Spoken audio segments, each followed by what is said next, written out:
Disclaimer. Any of the guidance offered by the podcast host, myself, or the podcast guests is our own guidance. We are not liable for any of the actions the podcast listener decides to do. Welcome back to the Self-Esteem and Confidence Mindset podcast with me, Johnny Pardo. And today I welcome Maria Vachon to the show, and I'm excited to hear about all the work she's doing with her range of experience that she's doing for people in the world, her clients, and much, much more. I know she's doing lots of things with podcasting, writing, serving clients, so we're going to dive into all of those things today and much more. So just a quick introduction to MJ. So MJ is a licensed clinical social worker with nearly 40 years of experience and over 50,000 therapy sessions, helping people navigate anxiety, parenting, and major life transitions. She's the creator of the Inner Challenge Mental Wellness Program, host of the podcast Creating Midlife Calm, named Maria Shriver's Listen of the Week, and the author of The Power and Pain of Nursing. MJ is known for translating deep clinical wisdom into practical, story-driven coping skills people can use immediately in everyday life. Welcome to the show today, MJ. Glad to have you on. Thanks. I'm happy to be here. Absolutely, and I know you're creating plenty of podcasts like myself, so it's great to be hearing them and a little bit about what you're doing. So MJ, like, you're doing a lot to help people with what I perceive as like helping them with their wellness, their mental health, their state of mind. Is that always been like something you wanted to do, help people like through these with their wellness, with their mental health? Or was there like something in your life that maybe occurred that really drove you into this work? Well, I've been doing it for over 40 years. And when I started, this really wasn't a field that anyone talked about. I was a business major undergraduate. I was working at a local university, and there was a class on communication skills and self-awareness. Sure. That a lot of people, you okay? Yeah. There was a class on communication skills and self-awareness that I took. And one of the professors said to me, "You would be a really good therapist. You should think about doing our master's." And I had never considered it. I'd actually had a deferment to law school.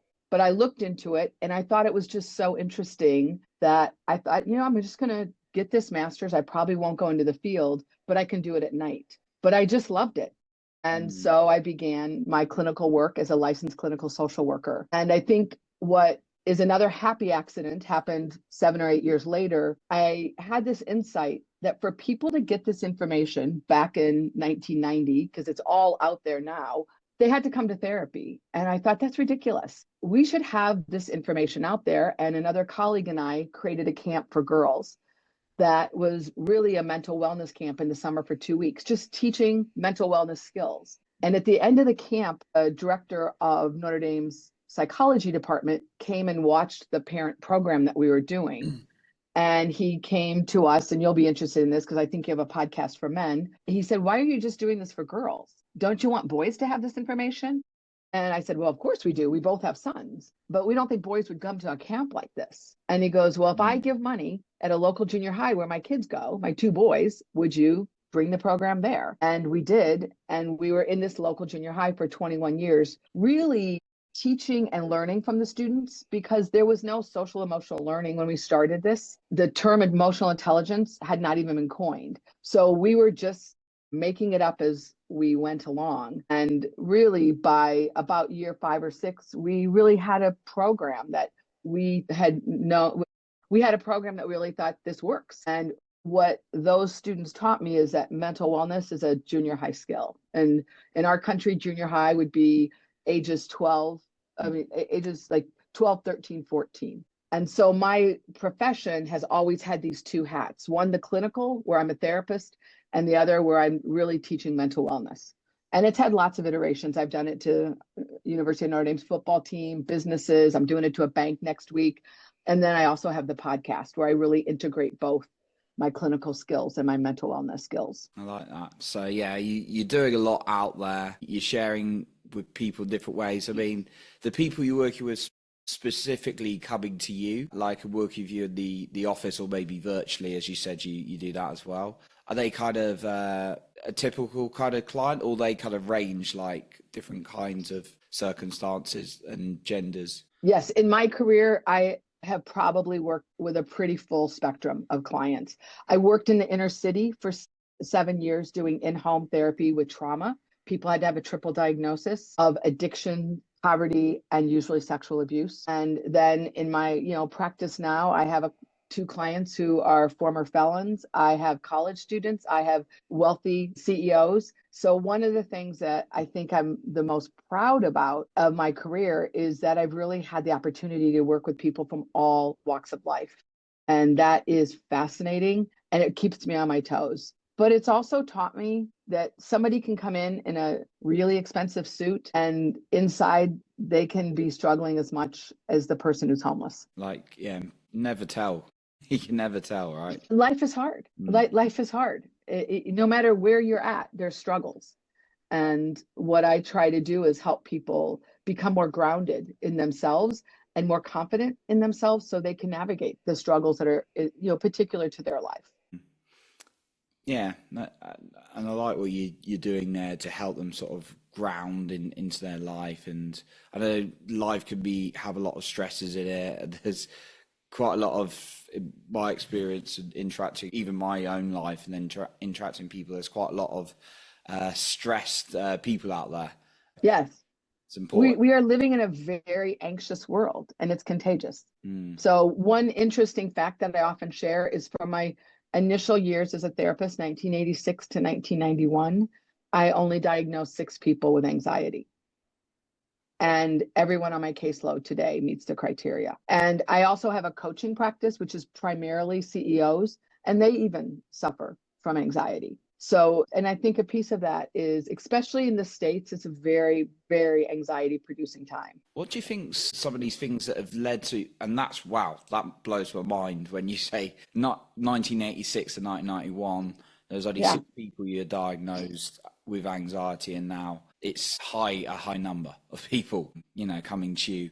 What do you think maybe some of the causes to this increase in like anxiety and stress? Well, I think I've been known to say many times, I'm not convinced that we have a mental health crisis. I'm more convinced that we have a lifestyle crisis. And what I mean is that in order to stay mentally healthy, and this is one of the things that I think I've been just fortunate because I have this very strong mental wellness background. When my clients come in, the first thing I assess is their sleep and phone use. And because you can't be well. And so can I share a clinical example with you? Well, yes, please. That'd be great. So I had a young man who was a student come to the office saying self-diagnosed. People usually come in because of the internet. They can do a lot of self-diagnosis. And he said, I'm diagnosed myself and I'm anxious and depressed. And I said, okay, that's helpful, makes my job easier. And then I said, check your phone. How often do you sleep at night? He looked at it and added the last 2 weeks. The average was 5 hours and 21 minutes. And I said, what's your phone use per day? It was a little over 6. He's a college student at one of the most prestigious colleges, very demanding, 2 miles from my office. And I said, okay, we can't really assess if you have depression and anxiety because you are sleep deprived.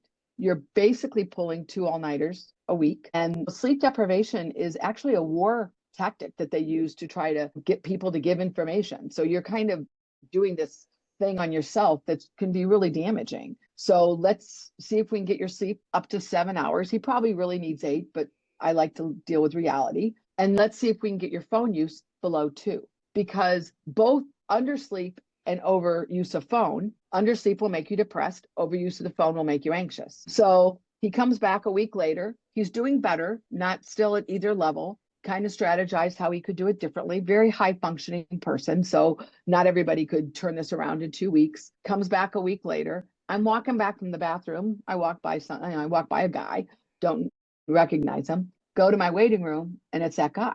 He comes into my office, shows me his phone. He's up to 7 hours and 15 minutes a night. He's got his phone use down to 2.5, just because a little bit of information when you're motivated and young and bright goes a long way. And he said, I feel like a completely different person. He said, I cannot get over what sleep did for me. And I said, what did sleep do for you? He goes, it cured my depression. Wow. I said, that's because you were never depressed. It's because you were exhausted. And exhaustion and depression look very similar. And then he goes, well, the weirdest part was once I had energy, I wasn't doom scrolling. And so then I had the energy just to get my phone use balanced. And so, what are the causes? I think it's the lifestyle. We could also go food. We eat a lot of crappy food, but it's really hard to eat healthy food if you don't have sleep. It's really hard to eat healthy food if you're on your phone sitting around 5 or 6 hours. So where I really start with people is not very clinical. Nobody said one word about this in grad school. I've never taken a continuing education course on the phone on sleep, but that's where I start because I love for people to feel better. And that is really what makes people feel better. So this young man, I never saw him again. And the one thing he did say to me, he said, wow, sleep is actually a skill set. I said, yeah, it's the second skill we learn. First is to eat. Second is to sleep. Such basics, but like such a like big shift from like shifting some of these basics. Not saying it's easy, by the way, but these very simple things that are kind of he was avoiding, like the right amount of sleep and going too much on his phone. That's wow, mind blowing.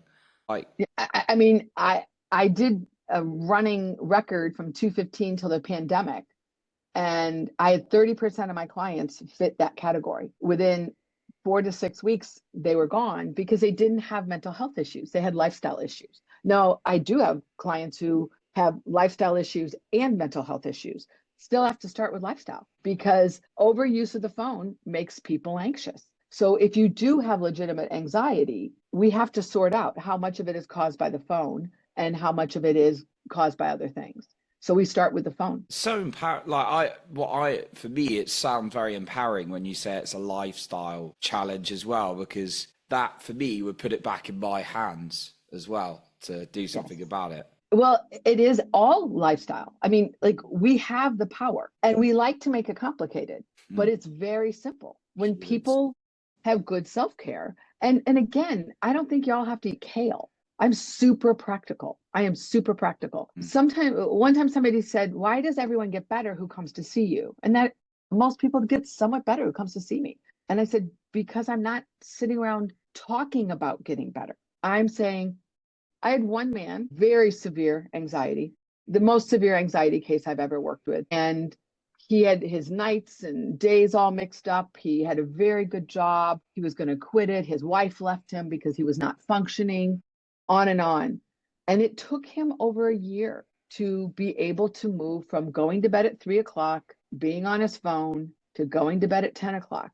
And so for some people, it's not as easy as a college student because he had an underlying very severe anxiety issue.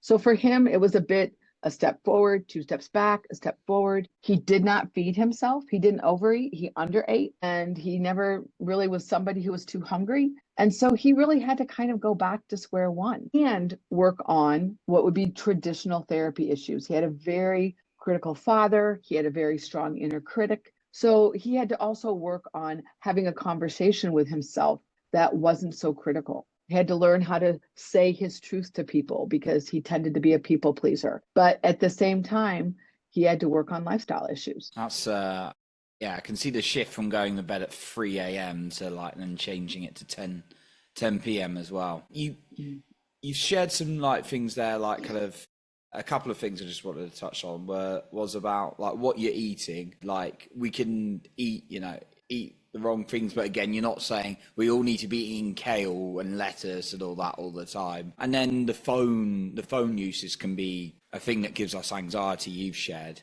with how do we cut down? How do people, when they're maybe so hooked into a behavior, so maybe I want to say maybe addicted to the phone, how can someone, even though they know it, work through that? I believe in a little knowledge goes a long way. If people understand the iPhone will be 19 years old this year. If people understand that when they were creating it, they used the latest research in neuroscience and they created an instrument that syncs up perfectly to the reward system of the brain. That's why we love it so much. It feels freaking good until it doesn't. One of the things that the phone does, and you can check out my episode, it's 121. It's like the science of the phone. But the main point is to understand that when we use it, we get rushes of dopamine, and we get them quickly and intensely, and it depletes the dopamine system. So at first it feels great, but overuse, typically beyond 15, 20, 30 minutes. It's different depending on people's brains. Then you get off of it and you feel sluggish or at worst irritable. Most parents have an example of pulling their 8 or 9-year-old off a video game into a huge tantrum because our brains aren't meant to dump dopamine. And the problem is, once we dump it as quickly as the reward system does with the phones and devices, it can't be replenished that quickly. It's just not made that way. The brain's an old organ. It evolved over a long time. Sunsets, hugs, those are the things that they're used to in giving us hits of dopamine. So the phone has kind of hacked it. And that's one of the reasons that we keep chasing that good feeling that we get in the first 5 or 10 minutes for 30 minutes, 40 minutes. It's also a very passive experience. And it's very easy to be lulled into passivity. So we feel like we're doing something, but we get off and we feel kind of empty. And so if people understand the science, then people stop shaming themselves. They're like, oh, this is kind of like cocaine. There's a vulnerability on my physiology when I mix the phone and me. It's not that I don't have willpower. It's not that I'm weak. It's that this is a tool that if I don't have guardrails on it, then I'm going to be in trouble. I'm going to overuse it. So I talk about outsmarting your smartphone because they have outsmarted us. You know, it's a genius device. I love it, love it, love it, love it. But like all things, it needs to be used. I need to manage it. I don't want it managing me. And how can people do that? When they created the iPhone, they talk about 3 C's. It was created for us to consume on it, buy things, and we scroll and we watch videos and movies, to connect, texts, emails, social media, and also to create videos, photos, all that. Think about those 3 words: connect, create, consume. From the beginning of time, that is what humans have done. Humans connected to each other in tribes that walked. They created songs and music and cave drawings, right? And they consumed. They foraged for vegetables. So if people want to break the addiction, I have my clients come up with how they want optional ways of connecting, consuming, and creating. Does that make sense? Yeah, absolutely. It's not, because it sounds like we've got a need there, and the phone's like, for me, I'm hearing like kind of there's like a need, and it's like a thing that's been going for all the time. It's like an evolutionary thing. But the phone's kind of like been serving those things so strongly that we become dependent on it. But actually, you're finding other ways for helping them find other ways for connection, creating and consuming. Those are basic human drives. So I had a woman last week who's working on her phone use. Science tells us under 2 hours a day, and off the phone 90 minutes before bed. And so she was doing about 6 hours a day. And so she is working, she's down to about 3 hours. And what really helped her break through was to commit to finding ways to connect, consume, and create. So she needed to buy her friend a birthday present. Usually she'd just get on Amazon, buy the present. She decided she would go to a store. Right around from my office is a little boutique. She went to that little shop, which she had never been to, which is adorable. And she liked it so much that the next day she called her sisters and said, you have to come see this little shop that has been 2 miles from her house for 2 years. So they all went there. Then they went to a coffee shop and they just sat around and talked. Usually they would be texting each other throughout the day. And she came back the next week and she's like, I felt so awesome. I have not done that for years. And so to me, we can do both. We can text on the phone. We can have fun on the phone, but we don't want it to be so much that we're not doing what everybody has been doing from the beginning of time that helps humans have a lifestyle that's healthy. Texting is not an appropriate replacement for talking face to face. It's fun. It has its place, but we also need face to face. Yeah, I'd agree. I like, how you've got these people thinking in different ways and meeting these behaviors. And like when I can think of times when I've been so consumed in a social event or gathering. I like to go to lots of personal growth related events and stuff. And it's like completely forgot the phone was there sometimes. You're just so connected and you got so many people around. Yes. 2 years ago, I started not taking my phone into any social event. It was Christmas and I just thought, I was going to a Christmas party. I thought, I'm going to give this a try. This will be so weird not to have my phone. And it was, because I kind of Now, you know how the phone's kind of an appendage, when it's not there, you miss it. And it was weird, but then I noticed about halfway through, like I was really present. And probably 85% of the things I do socially, I don't take it in. Not because there's anything wrong with taking it in, because I get so sick and tired of having to discipline myself. There's a lull in the conversation and I just look at my phone and I get a text from one of my kids and I'm not present. I'm like, oh man, my kid's having a bad day. What am I going to do about my child's bad day? They live half a country away. I wish them well. I'm a caring, loving mother, but I'm at this fun social event and, they're not having a bad day that I need to be, seriously concerned. They're just doing a dump text. So I look for super practical ways that aren't costly, time-wise or money-wise. And how can I, when I'm going to connect, really connect? But then I'll sit on the couch and go through social media. But I'm not going to do it for 2 hours. I'm not going to do it for more than 15 or 20 minutes, but I really like it when I do it. So again, it's about being practical. It's not like, oh, everything must go and we must. No. It's understanding. Deprivation, human beings. One of the things I've learned about a therapist, people will change, but they will not change if I ask them to deprive themselves of things they love. You want to lose weight? My first question is, what will you not give up? That's where we're starting. Ooh, I like that. It's different from the you've got to eat this, and this, and give up all these kind of things approach. Yeah, that works for most people for 2 weeks, and then they hate themselves, and they're like, "Oh, I don't have any willpower." That's not true.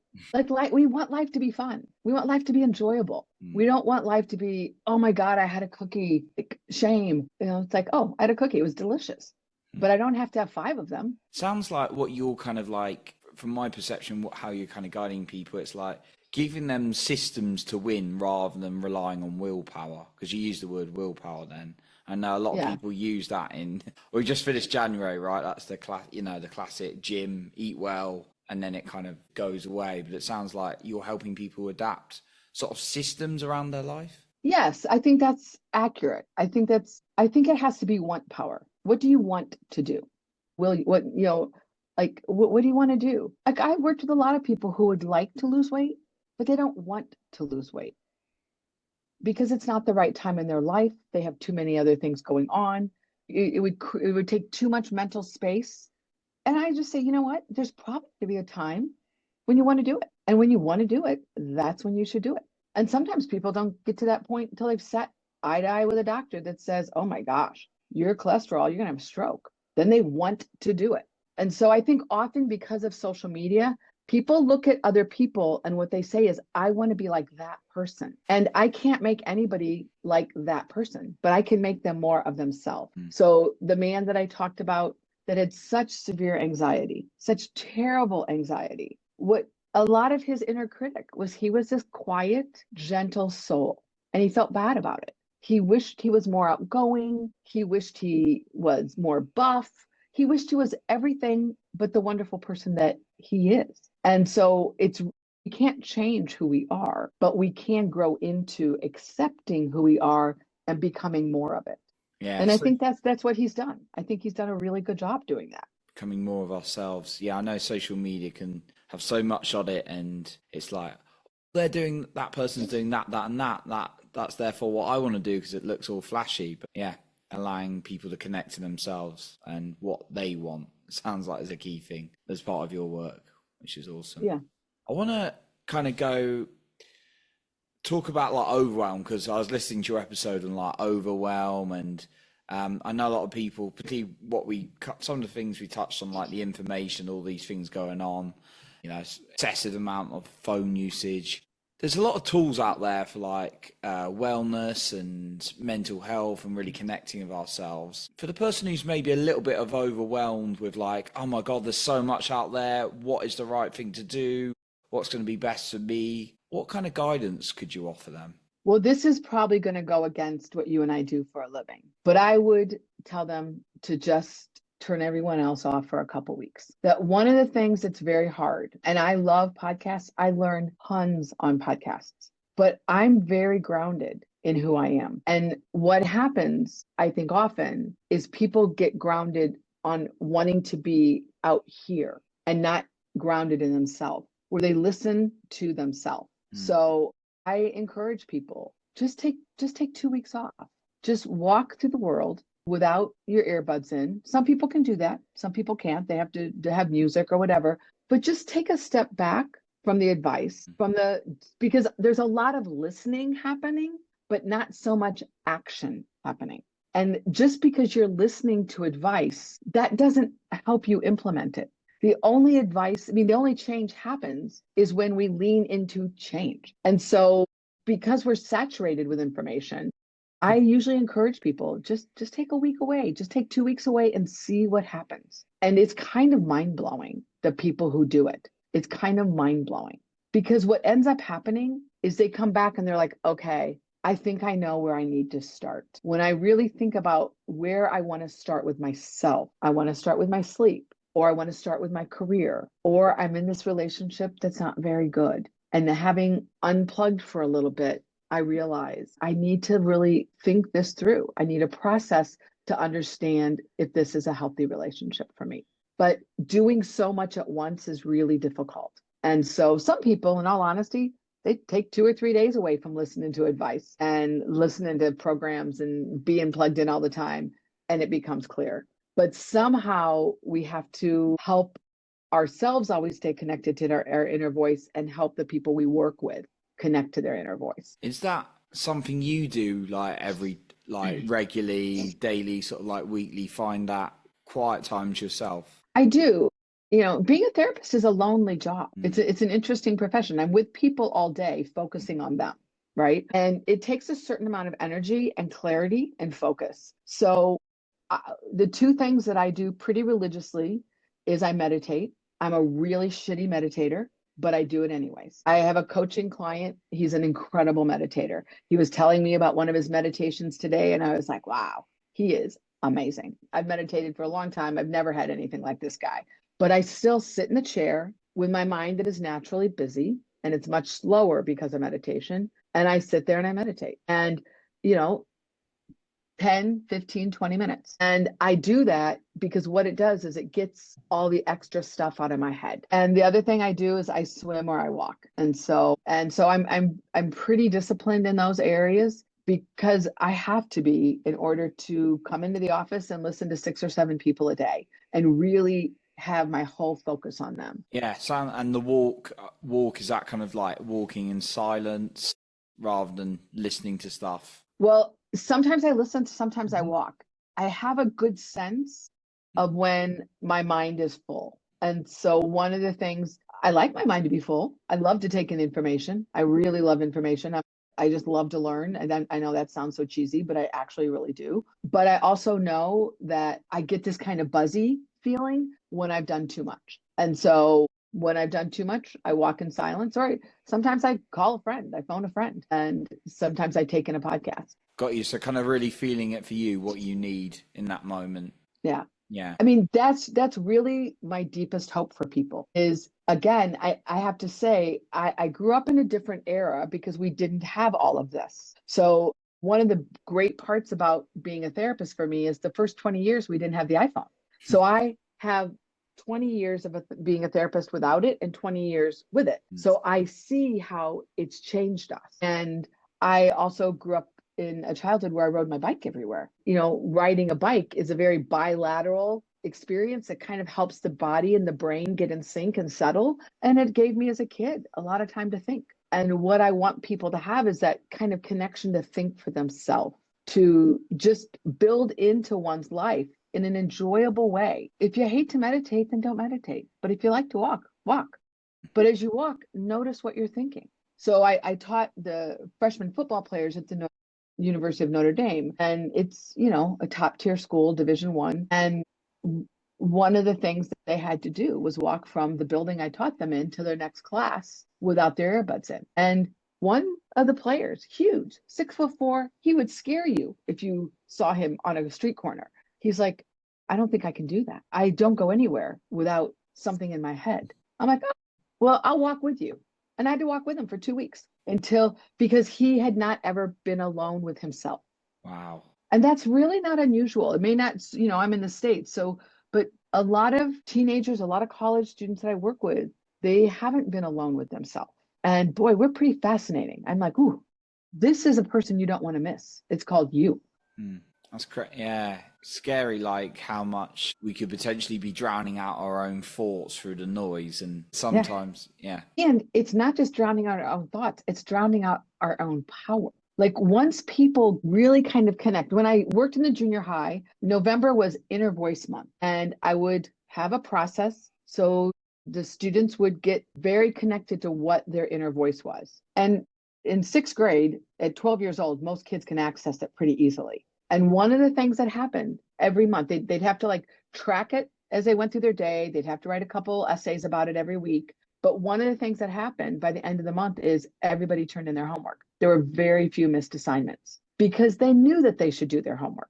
But if they're out here being so busy all the time, that little voice that says, "Hey, Joe, get your homework done," they're drowning out. And they loved that unit. I will run into these kids who are 40 years old now, and they will say to me, that they will say to their wife, "That's the woman who taught us the inner voice. You know how I think we should teach our kids that?" And so it is the source of our own power, but it's gentle power. The power of, I mean, I was given a task by a coach, one of my coaches, and it was just to sit in silence for 4 hours with myself. And it's crazy the amount of things that came out after that. So it's just like Yeah. the wisdom that's there, the messages that want to be heard. And yeah, it's crazy. We like gurus, but the real guru is inside each of us. Ooh, yeah. And we don't have, and the thing is, it all sounds easy on a podcast. Mm. It all looks, you go to Tony Robbins, it all looks easy on stage. Most of us aren't going to be Tony Robbins. I am a fan for the ordinary person. I am the fan for the person who doesn't have to live a large life, but lives a deeply meaningful, grounded, ordinary life. I love that. I live a very ordinary life, very ordinary. I am, not trying to live a big life. And I know that's probably countercultural, but I feel really healthy. I have really a good marriage. I have great friends. I have great kids. But I've made very intentional decisions to accept that this ordinary life of mine, doing ordinary things, I go to the grocery, I cook, like I appreciate those things. And I think often those things for people feel like, oh, they're in the way of my greatness. And again, there are people who, the Beckhams live a very large life, right? They have people doing all that stuff for them. And man, for those people who have that, I salute them. All the things fill into the car, in the place for them. But it doesn't mean that people living an ordinary life aren't contributing, aren't doing meaningful, beautiful things. And it really is important that people are connected to their own inner guru. And that will, I think, ground them in a much deeper sense and appreciation for themselves.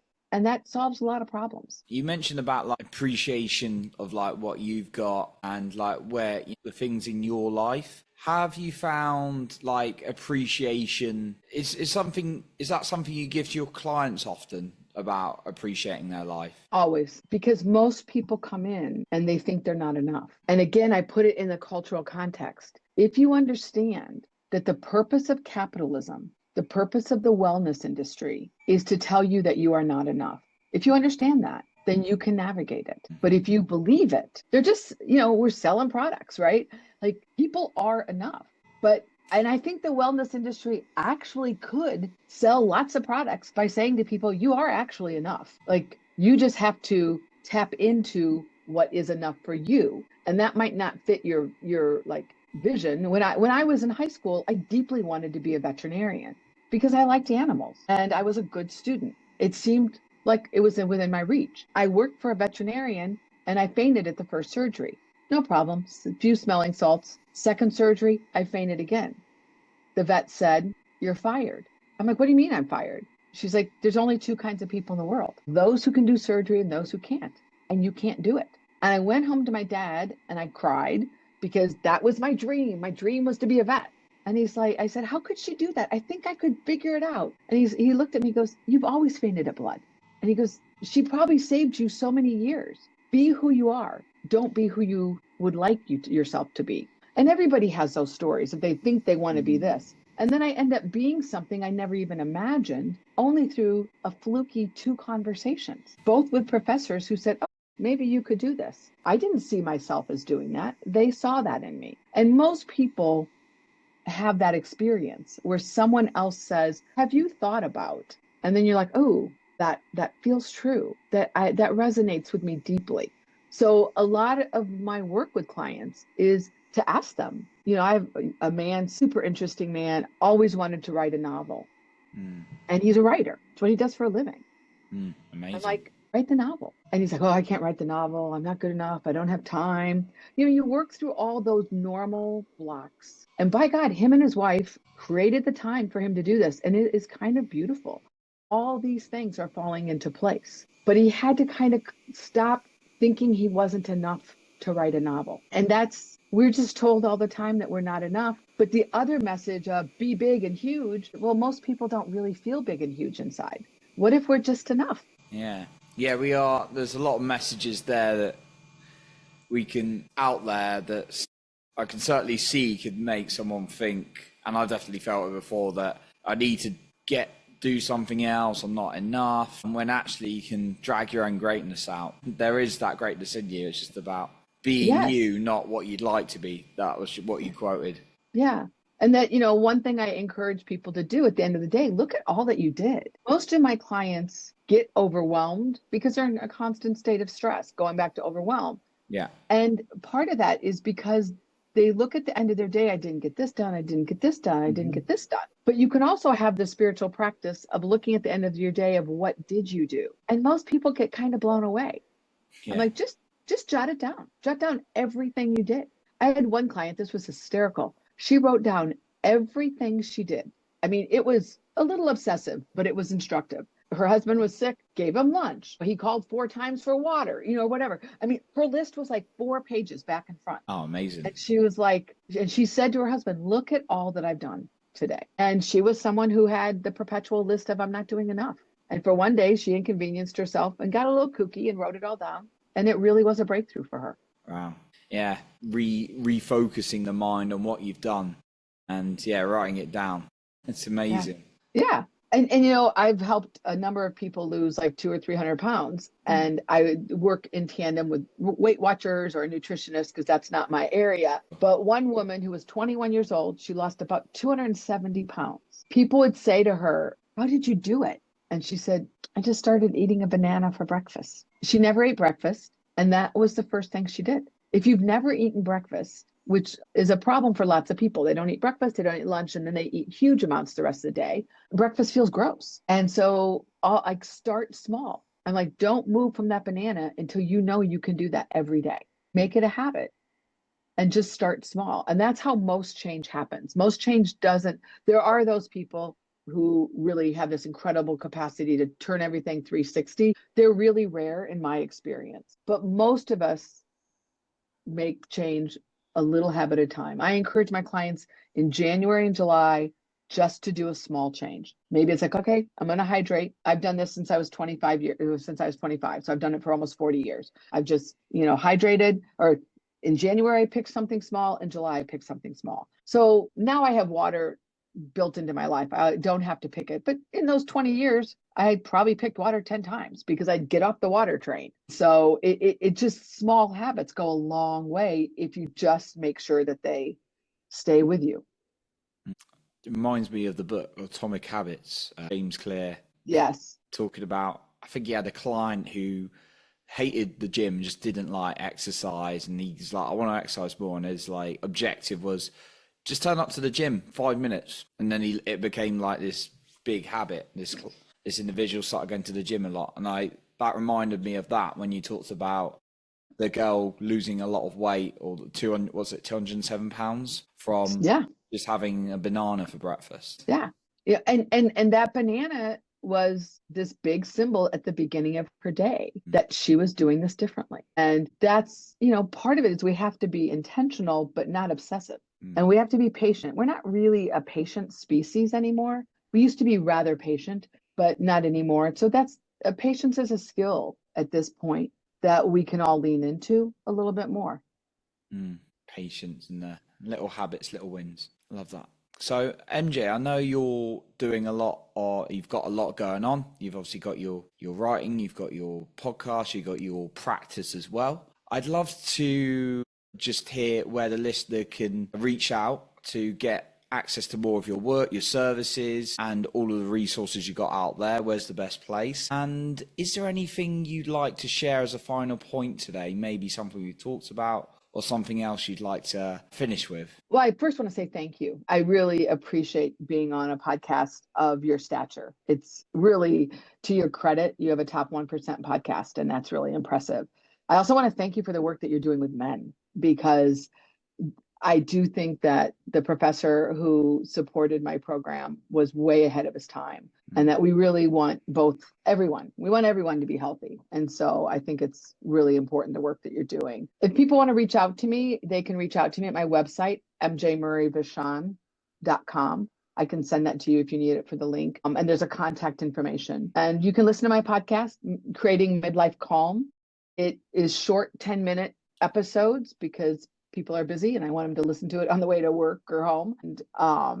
And in the spring, in fact, I have a masterclass coming out that I'll be doing online called Inner Challenge. And that's my mental wellness program. And that will be a combination of the mental wellness program with coaching. So if anybody's interested in being part of that, they can just send me an email through my website. Amazing.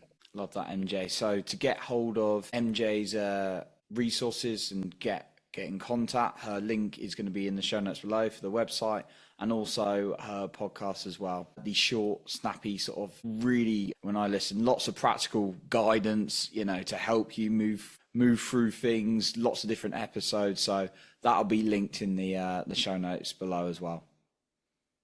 So yeah, MJ, I want to give you a big thank you as well, and thank you for the kind words you gave there, but thank you for everything you shared today with us. You're welcome. Thank you so much. Awesome. So that concludes our episode for today. And remember, thanks, to lead with your heart and not with fear.